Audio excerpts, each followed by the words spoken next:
जय माँ विंध्यवासिनी। आप सभी के इष्ट देव माता पिता सबको कोट कोट प्रणाम है। आइए सुनते हैं पीपल वाला ब्रह्म राक्षस की कहानी। सुबह के 7 बजे थे।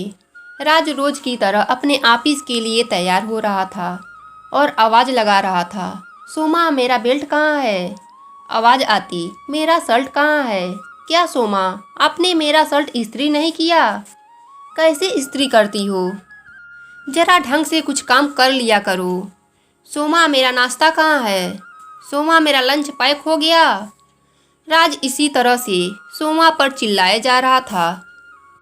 सोमा किचन में अपना काम कर रही थी और राज की बातें भी सुन रही थी, पर उसका कोई जवाब नहीं दे रही थी। अचानक राज चुप होकर सोचता है कि सोमा आज कुछ बोल क्यों नहीं रही है।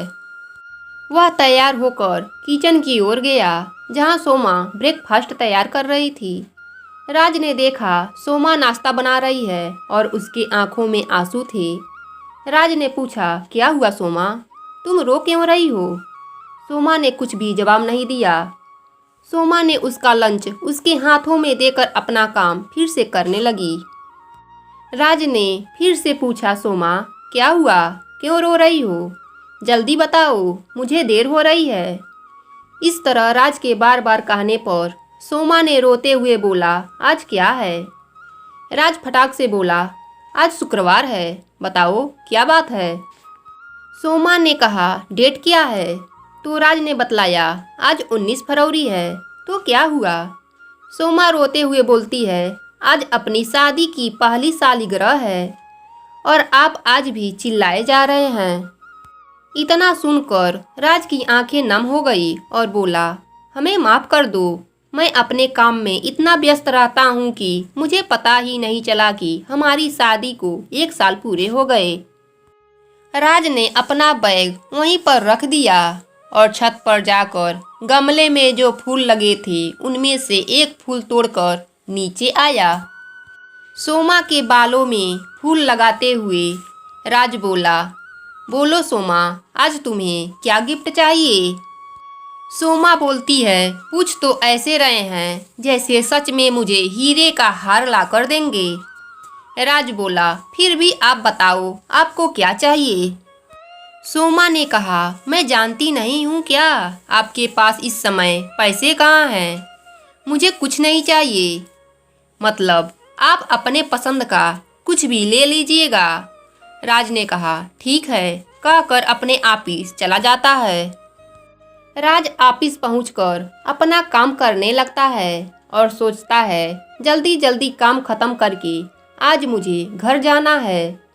तभी राज को याद आया कि अपने दोस्त जीतू से कुछ पैसों के लिए बोल दे और वह जीतू के केबिन में गया और बोलता है, जीतू मुझे कुछ पैसों की ज़रूरत है, अभी दे दो, जब सैलरी आ जाएगी तब ले लेना।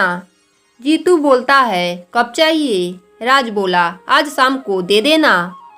जीतू बोला, ठीक है, जब जाना तो एक बार मुझे बतला देना। राज अपने कैबिन में आकर फिर से व्यस्त हो गया। काम करते करते उसे पता ही नहीं चला कि शाम के कब 6 बज गए। वह उठा और जीतू के कैबिन के तरफ भागा। वहां जाकर देखा जीतू अपने कैबिन में नहीं है। पता करने पर मालूम हुआ कि जीतू को अचानक कुछ काम आ गया, इस वजह से वह 5 बजे ही निकल गया था। राज इतना सुनकर निराश हो गया और मन ही मन दुखी था और सोच रहा था, आज मेरी शादी की पहली सालगिरह है और मैं अपने पत्नी के लिए कुछ भी गिफ्ट नहीं दे पा रहा हूँ। यह सोचते सोचते पता ही नहीं चला ऑफिस से घर की दूरी कब खत्म हो गई। राज घर आकर चुपचाप सोफे पर बैठ गया। सोमा ने जब राज को खाली हाथ देखा तो बोली, आप आज भी खाली हाथ आए। सोमा रोती हुई बाहर चली गई। कुछ दूर पर जाकर वहीं बैठकर जोर जोर से रोने लगी। उसी स्थान पर पीपल का पेड़ था। उस पेड़ पर से ढेरों सारे गिफ्ट गिरने लगे। सोमा गिफ्ट देखकर चुप हो गई और चारों तरफ देखने लगी, आखिर यह गिफ्ट कहाँ से गिर रहा है। तभी पीपल के पेड़ में से आवाज आई, यह गिफ्ट मैं दे रहा हूँ तुम्हारे लिए। मैं ब्रह्म राक्षस हूँ, मैं इस पेड़ में कैद हूँ। तुम मुझे यहाँ से आज़ाद करो, मैं बदले में तुम्हारा हर सपना पूरा करूँगा। गिफ्ट देखकर सोमा का मन बहक गया। उसने पूछा, आप कैसे आज़ाद होंगे? ब्रह्म राक्षस ने बतलाया, इस पेड़ में एक लाल धागा बंधा है, उसे तुम तोड़ दो, मैं आज़ाद हो जाऊंगा। सोमा की कदम आगे जा रहे थे उस धागा को तोड़ने, तभी उसके डगमगाते कदम रुक गए।